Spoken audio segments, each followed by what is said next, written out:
What do you feel when you hear a record like Tupac's new one? I love Tupac. Gada Showbiz.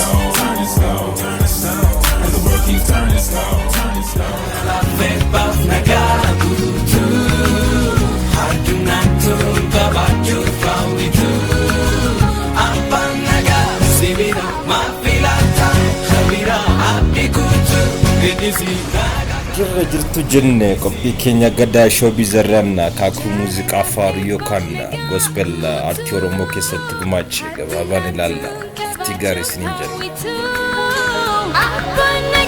Sibira mafilanta habira dikutu kedisina gagabdu wedisi jechi weellisaa fi farfata yookaan weellistuu fi farfattu jedhamu afaan keenyaan yaajamu biyya bargama yookaan afaan ingiliziin hunduu jecha muudishan jedhamu qabu. Gospel music yookaan faaruun egaa bu'uura muuziqaa biluu fi biroo akka ta'e ogeessonni muuziqaa biyya Ameerikaan dubbatu. Wantoonni mimmiyaa'oo sagalee weellisaa fi qindeessaa muuziqaan itti daddabalaman kanneen akka kwaayira jedhamuu fi gareen iskeedii muuziqaa garaagaraatiin sagalee baasuun dalagamu tummaan faaruu irraa akka fudhatamedha ogeessonni kan dubbatan.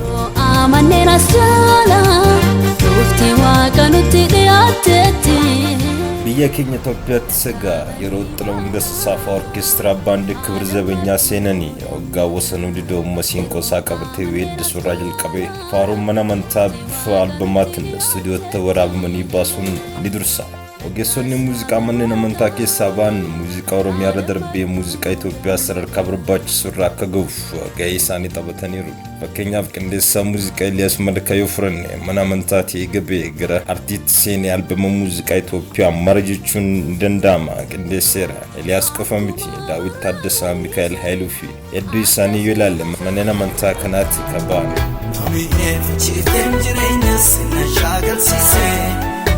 Sejala dengara kosiratan lepise amma sammas dimensi ada simayo lembulo gargara karaa faaruu sagalee segaa gospel artists yookaan farfattoonni amantaa kun muuziqaa kan caalaa gosa muuziqaa hunda fayyadamuun biyya darbee afaan Oromoo warra bargamaatti akka dhaggeeffatamu gahee isaanirraa eegamu taphataniiru. Fakkeenyaaf Phaawulos Tageenya Magarsaa Dastaan sarmuuf bilisee kaasuun ni danda'ama. Keessumaa waggoota muraasaas albamoonni muuziqaa dalagaman harka baay'eedhaan albama sirbaa caalaa ulaagaa albamaa guutanii bargamatti badhaasa idil addunyaa akka argatutti akka dalagaa jiran fakkaata. Fakkeenyaaf albama bilisee irraa biyya koo yaadeera akka jedhu yaa furan. Entre minito que gatiste Opsi guyako egato Nanjele wakayo. I know it's hard sometimes living for his name through all the pain and trouble, but never lose your faith and always stand your ground. Esa de doroman nadbe nanama tumbe kumalesa akeka saati nampule kadamesa kakokesa akisa unarrajara wanduma wallaf kutesa dige akani jaru fi bukese akanabu fabona nafkenalera. Here we are once again, serving, working, breaking flows, trying to be a better man. I rap Christ till the day I go. They wanna count me out, but I'm doubling. Run them off, cast me out, but I'm fitting in. Then they go, wish we Albamni biyya koo yaadeera kan bilisee irraa kaakuu muuziqaa raak hip hop reggae shoboxee elektirooniksii fi biroo kan of keessaa qabu badhaasa Afrikaa Afriimaa fi koraa akka fudhatu waan dalagame fakkaata. Albama muuziqaa ajaa'ibaa kaakuu muuziqaa hedduu qabu jalqabaati. Albamni kun guutummaan isaa biyya Ameerikaatti maaster ka godhame. Waan hundaaf albamni kun artistoota albama afaan Oromoo dalagaa jiraniif illee fakkeenya gaariidha.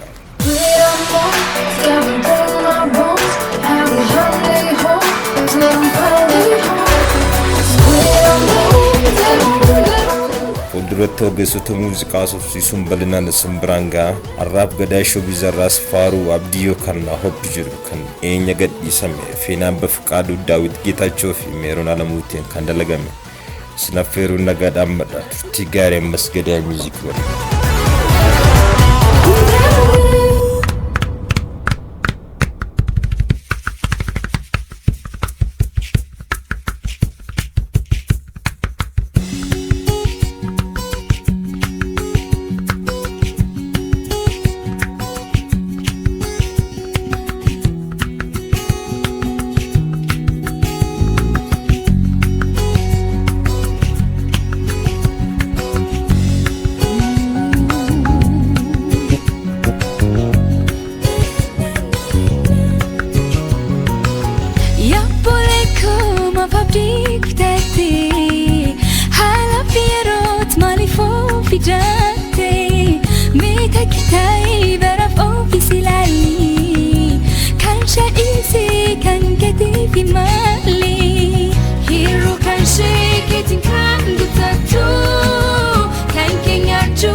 abbaan kan inni si yaade dhiigaan kan bitamte yaa namaa satima gatiin kenni guddaa yesuusummaa akka gootaas gariiddoo jirtuuti mo'akii yesuusin qabadduuti.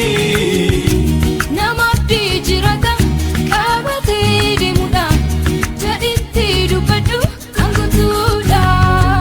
Jaalalaaf eebbaaf nagaa guutuu addunyaa tun qabaachuuf hawwitu abbaan nagaa sibira maafilaata habira abdii guutuu weeddisi nagaa qabduuf weeddisi. Jaalalaaf eebbaaf nagaa guutuu addunyaan tun qabaachuuf hawwitu abbaan nagaa sibira maafilaata habira abdii guutuu weeddisi nagaa qabduuf weeddisi.